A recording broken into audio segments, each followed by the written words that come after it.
Okay, so my name's Kai. In the book, Conley explains that names present a unique measure of culture. That names are pure, they're mediated, and they're the reflective mirror of the societal culture we live in. So we're usually named within the norm that we're born in. Um, in America, back then, or a, a while back, unique names were not a social trend. It was not a part of the norm.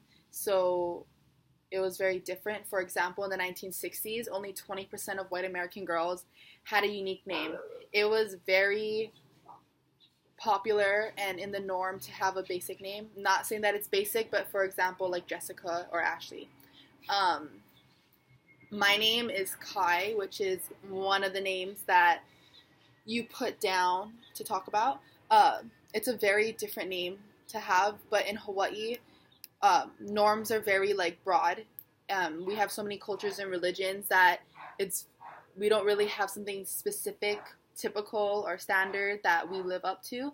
Um, Fun fact: my name is Kai because my mom was told that she was having a boy, so had the name Kai planned, and I came out a girl. So she didn't want to change the name; she just kept it because it's kind of universal, but mostly a boy's name. Because in Hawaii, Kai makes the top 12 names in the boys' name. Boys, no girls. Kai doesn't even make it in there. Kai actually makes nationally top 202 boys. So in a way, it is a norm because it's a Hawaiian name. It means sea, and it's very popular, but only for boys. Um, for girls, the popular names were like Malia or Kainani. So it's very different. For example, my sister's name is Kia, Kia, and that's against the norm because it's not a popular name, it's not a common name, and it doesn't mean anything. So it's different, and it was only thought of because it's my name, mixed up letters. Um, the top 10 baby names in the U.S. was Emily, Jessica, Ashley, Sarah, Hannah, Samantha, Taylor, Alexis, Elizabeth, and Madison. And that makes sense because, like I said, it was a norm to have a regular basic name and not a unique one to yourself. It only became a norm now to make up unique names that no one ever will have. Um, in Hawaii, the top 5 names were Taylor, Kayla, Jessica, Rachel, and Alyssa, which makes sense. I actually know somebody with that name of all those names. Um, Talking to people about norms here, I have a lot of people who have babies or are going to have babies. They all explain to me that they like the unique name and they hate the fact that anyone will have the same name as you or your child. So that's how the norms kind of switched from back then to now. Because back then, it was just whatever name sounded cool and the common name. Now it's you don't want anyone to have the same name as you, so we come up with really, really unique names.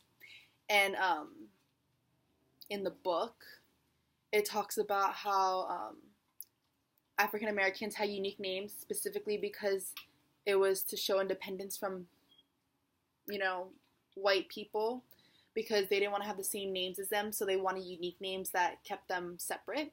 And that wasn't a norm back then, but now everyone likes those kind of names that make them different. Like, yeah. So a norm is basically usual, typical, or standard. And I believe that Hawaii doesn't really have a norm. But if we did, I believe my name would be in it because it's very popular for the boys. But at the same time, it wouldn't be in it because it's a boy's name on a girl, which causes or could cause gender rigidity. And in the book, economist David Figlio stated by Conley found that boys named Sue tended to get in more trouble at school around 6th grade when puberty hits in 2007. I believe from that they mean that he either could have been bullied or he was confused because of what his name was and understanding later that it is a girl's name and not a boy's name. And you don't really understand that until maybe you're in 6th grade. So it could possibly not be a norm, Kai, because how I'm named as a girl, but it's a boy's name.